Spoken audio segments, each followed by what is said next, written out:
In a News 12 Connecticut follow-up, we first told you about Yale researchers who could determine COVID cases by looking at wastewater.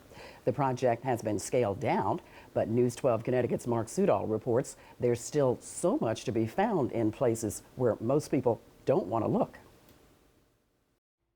Sewage treatment plants can tell us a lot about COVID.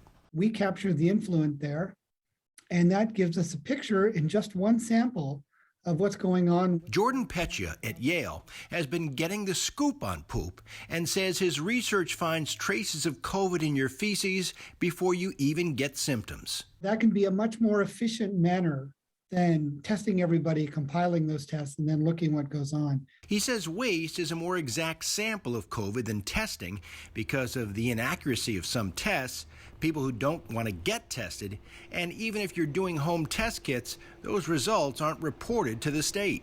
If I had to give a number, a little more than 3 times the infection than what is reported in the cases. But in October, the state's contract with Yale ran out and was not renewed.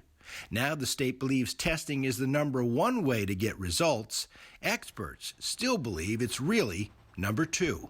I don't think we need more data right now to know that community transmission is pervasive in Connecticut. I don't know that it would tell us anything we don't already know or that we want to do differently as a result. The state really wanted tried and true testing procedures, right? They want monitoring. They didn't want to fund research into COVID. They want to know the monitoring data.